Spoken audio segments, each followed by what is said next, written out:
দিদি, আজ মনটা বড় অস্থির অস্থির করছে জানো। বড় খুব ডাকছে মনটা। তুমি একটা নাম গান ধরো না গো, যদি মনটা একটু শান্ত হয়। বাইরে অশান্তি, ভেতরে অশান্তি, কোন দিকে যাবো বলো তো?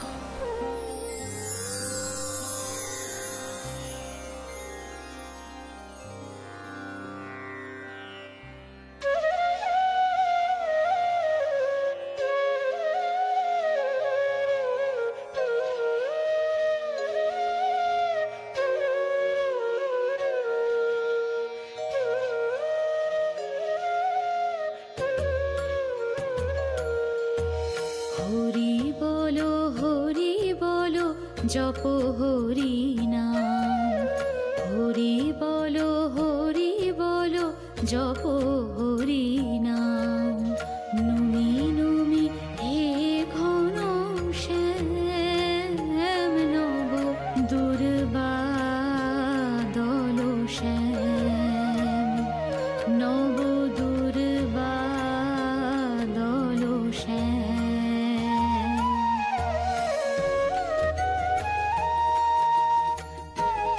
সব সিদ্ধান্ত যদি মথুর নেবে তাহলে আমাকে ছুটি দিন, আমাকে অব্যাহতি দিন।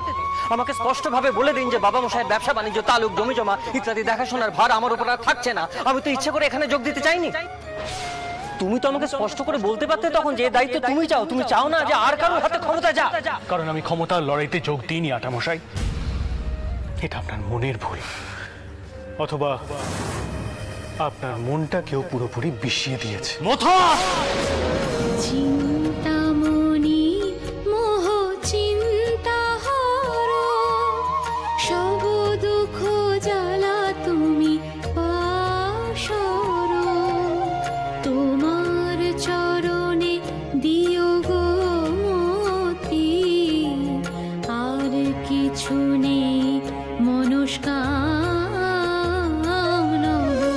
দুর্বাদল শ্যাম,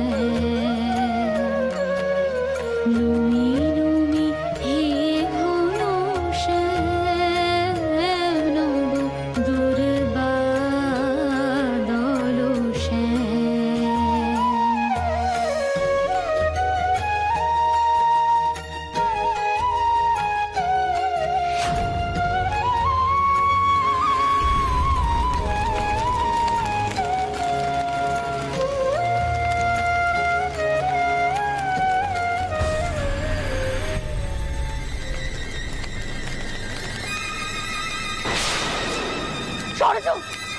আগুন!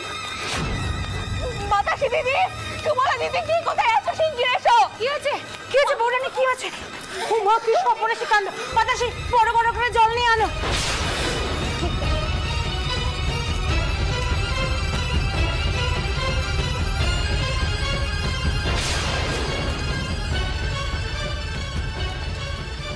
কি সর্বনাশী কাণ্ডে!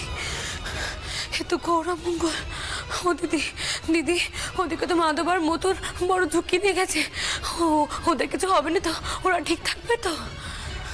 এসব কেন হচ্ছে জানো খুড়িমা? যেমন কম্ম তেমন ফল। তোমরা তো সব সময় তোমাদের বড় জামাইকে অপমান করে গেছো। হ্যাঁ, এটা ঠিক যে তাকে অনেক কাজের দায়িত্ব দিয়েছো, কিন্তু দায়িত্ব পালন করার অধিকারটুকু দাওনি। আর মথুর বাবু বলে কয়ে সব ক্ষমতা নিজের দখলে করে নিচ্ছেন। আরে বাপু, ওপরে তো টাউর আছে, তিনি তো সব দেখছেন। তিনি সব কোনোদিনও সহ্য করবেন না, কোনোদিনও না।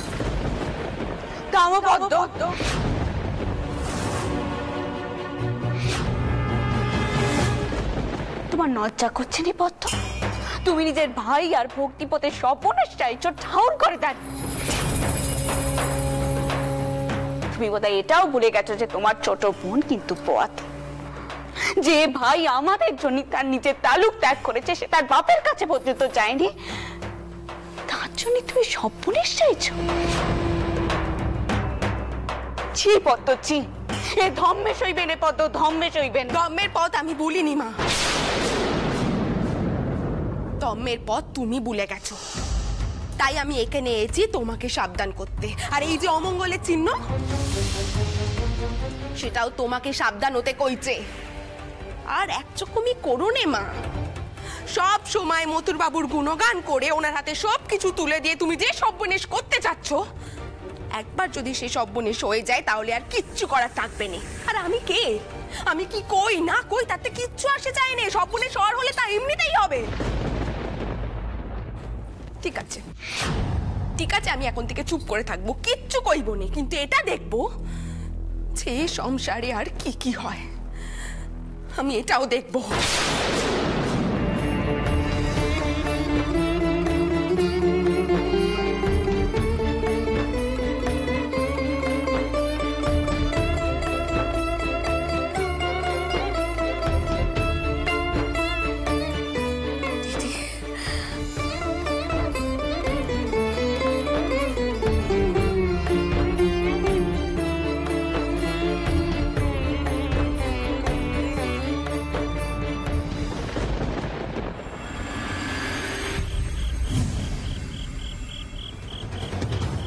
কৃষ্ণধন বাবুকে তো দেখছি না কোথাও।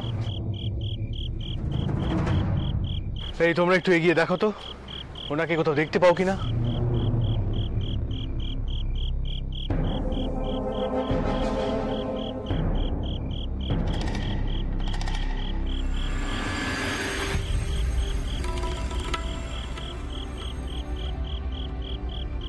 সবাই খুব সাবধান, আজ রাতের মধ্যেই সতীনাথপুর গ্রামের দখল নিতে আসবে রামরতন বাবুর লেঠেলরা। কেউ যেন সন্দেহ না করতে পারে আমরা সেজ বাবুরে নিতে আসছি। আমাদের প্রাণের ঝুঁকি আছে। মশাই ওই দেখেন কারে স্যার দেখা যায়। তাই তো,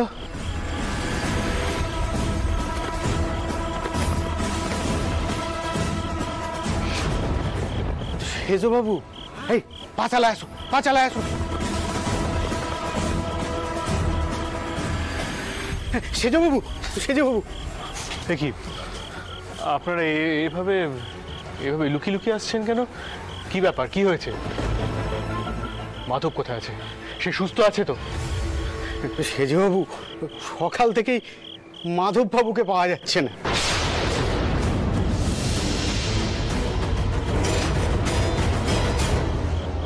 মাঠে লেঠেলদের নিয়ে উনি সতীনাথপুর গ্রামের সীমানায় ছিলেন। এদিকে অভয়কর্তা রামরতনবাবু আমায় ডেকে পাঠিয়েছিলেন। সব কিরম গোলমাল মনে হচ্ছে। কি বলছেন কি? এত সব কাণ্ড হয়ে গেছে, মাধবকে পাওয়া যাচ্ছে না মানে কি? নিশ্চয়ই তার কোনো বিপদ হয়েছে, আপনারা কিছু করতে পারলেন না? ওই রামরতন বাবু আর খুড়ো মশাইকে ধরতে পারলেন না আপনারা? তা কি বললেন তারা? আগে তারা তো আমাকে অনেক আগেই ডেকেছিলেন, আমাকে টোপ দিয়েছিলেন ওদের হয়ে কাজ করার জন্য, কিন্তু আমি রাজি হইনি। আমার প্রাণ নাশের হুমকি দিয়েছিলেন, কিন্তু আমি বলেছি প্রাণ যায় যাক, কিন্তু আমি বিশ্বাসঘাতকতা করতে পারবো না। তো মাধব বাবু যে কোথায় হারিয়ে গেলেন কিচ্ছু বুঝে পাচ্ছি না। আমি দুর্গাপুর গ্রামেও লোক পাঠিয়েছিলাম, তারাও কোনো খবর দিতে পারেনি। আমি কলকাতায় খবর পাঠিয়ে দিয়েছি। আর ওদের ওদের কোনো খবর পাওয়া গেল? আজ রাতে সতীনাথপুর গ্রাম দখল নিতে আসছে রামরতন বাবুর লেঠেল বাহিনী। মাধব বাবু সেই দখল আটকাবারই ছক করছিলেন। আমার আরো আগে আসা উচিত ছিল, কিন্তু অন্যান্য গ্রাম দখল আটকাবার কাজে আমি ব্যস্ত ছিলাম।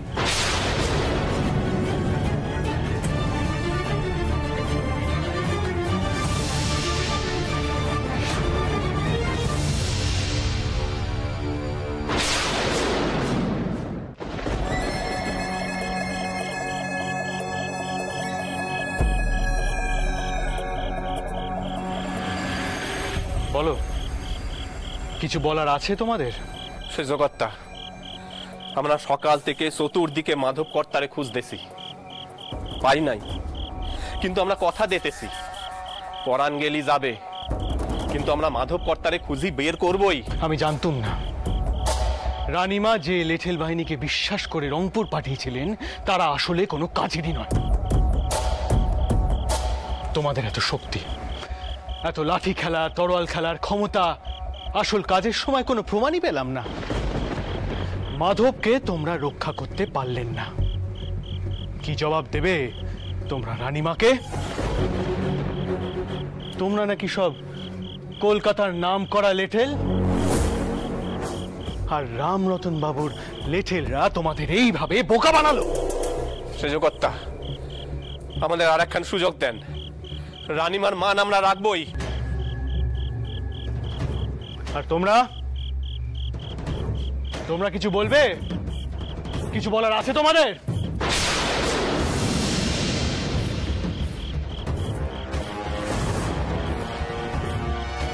তোমার নাম দাশরথী, তাই তো? আইকা কর্তা। বলো তো, তুমি পারবে পারবে আজ রাতে এই লেঠেল বাহিনীর সর্দার হয়ে কাজ করতে? পারবো, পারবো সেজকর্তা। বেশ, তাহলে বলো তো, কি কৌশল নেওয়া যায় সতীনাথপুর গ্রাম রক্ষা করার জন্য? আগে গ্রাম রক্ষা করব, তারপর মাধবকে উদ্ধার করে কলকাতায় ফিরিয়ে নিয়ে যাব। বলো বলো দাশরথী সর্দার, কি কৌশল তুমি নিতে চাও? আমরা প্রথমে ঘাপটি মেরে থাকবো, তারপর সময় বুঝে সুযোগ বুঝে একদম ঝাঁপায়ে পড়বো। কিভাবে ঘাপটি মারবে? কোথায় লুকিয়ে থাকবে? ওই ওই খড়ের গাদা, ওই খড়ের গাদার পেছনে লুকায় থাকবো। কিছু থাকবো ওই দিকে, আর কিছু থাকবো চারিদিকে ছড়ায়ে ছদ্মবেশে, এই কাকতারুয়ার ছদ্মবেশে। তারপর সময় সুযোগ বুঝে কর্তা আমরা একেবারে ঝাঁপায়ে পড়বো তাদের ওপরে। বেশ বেশ, তাহলে তোমরা সবাই প্রস্তুত থাকো। সময় মতো আমি হয়তো হাঁকও দিতে পারি।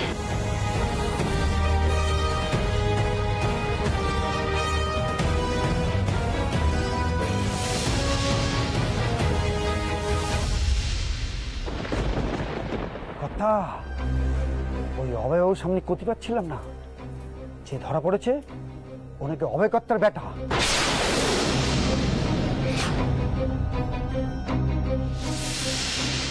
তুমি কি কইরা জানতে পারলে? আজ্ঞা, আমাদের লোকজন জান বাজিয়ে লেঠেলদের কথাবার্তা শুনতে পাইছে। ও ছেলের নাম মাধবচন্দ্র।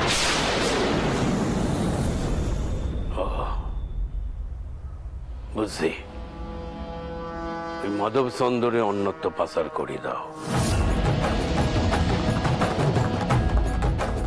আর কথাটা যেন পাঁচকান না হয়।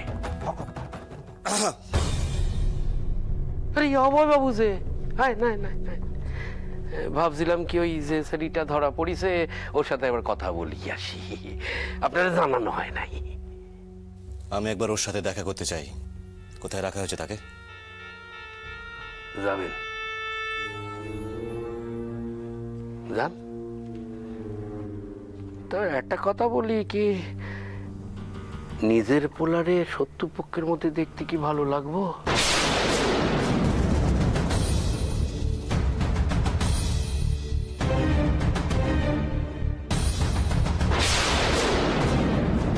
নায়েব, কি কথা? ওদের উপর নজর রাখো, যেন কোনো গোলমাল পাকাতি না পারে। কথা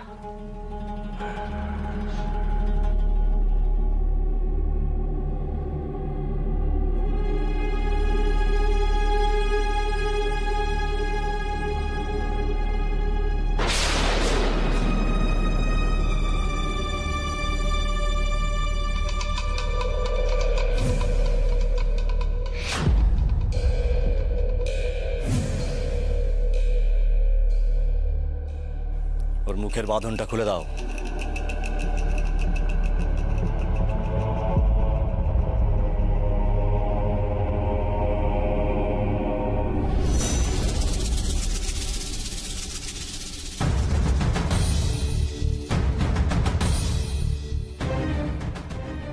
নিজের অবস্থাটা একবার দেখো মাধব। আমার সন্তান হয়ে আমার পাশে না দাঁড়িয়ে মায়ের হয়ে কথা বলার ফল। তুমি তো আমার একমাত্র সন্তান, বংশধর। তা শুনেছিলাম তুমি নাকি তোমার মাকে নিয়ে কাশিবাসী হবে। তোমার বড় মা তোমাকে যেতে দেননি, তাই তো? অবশ্য না দেওয়ারই কথা, কারণ ও বাড়িতে তার হুকুম তালিম করার লোক কোথায়? মথুর তো এখন সর্বময় কর্তা, তুমি রয়ে গেছো একমাত্র লোক। তা মথুর নিশ্চয়ই তোমাকে এখানে পাঠিয়েছে বিপদের সামনে আসার জন্য, তাই তো? নিজে না এসে। আমাদের এখানকার খবর ও বাড়িতে নিশ্চয়ই কেউ পৌঁছে দিয়েছে, আর তা শোনা মাত্র বৌঠান আর মথুরের তোমারই কথা মনে পড়ল, তাই তো? দখলদারি আটকানোর জন্য তোমাকে এখানে পাঠিয়ে দেওয়া হলো, কি তাই তো? আমি শত্রুপক্ষের সামনে কোনো প্রশ্নের উত্তর দেব না।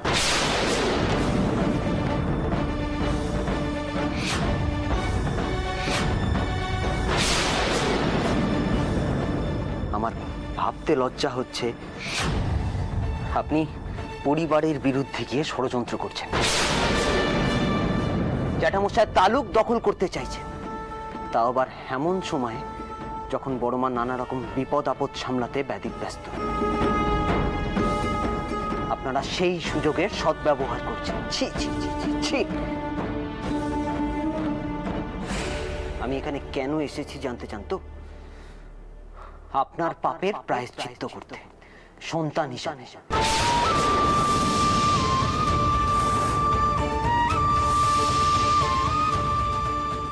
কিন্তু দুর্ভাগ্য, আপনারা এখানেও ছলনা করলেন,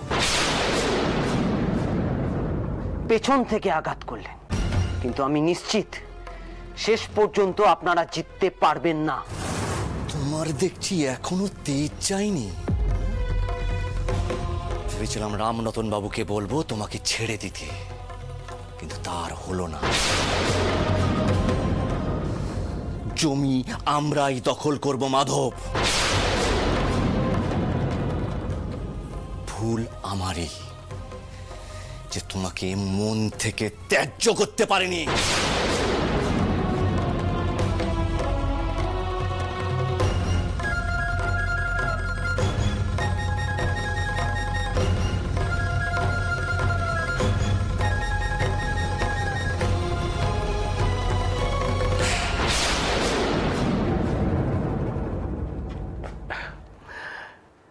অভয়বাবু, আপনারে একটা কথা কই।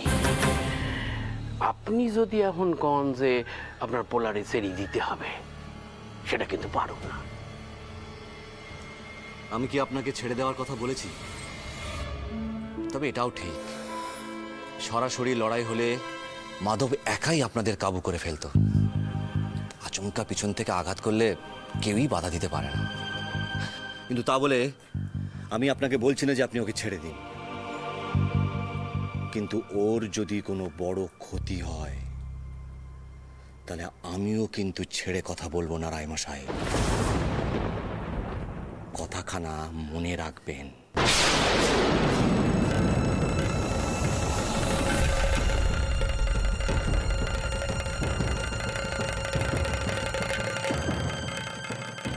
অভয়বাবুর ভাবগতিক ভালো থাকে না নাই? ওর পোলারে আজ রেতের মধ্যে পাচার করি দাও। কর্তা, যা বলি সেটা করে দাও। দাও।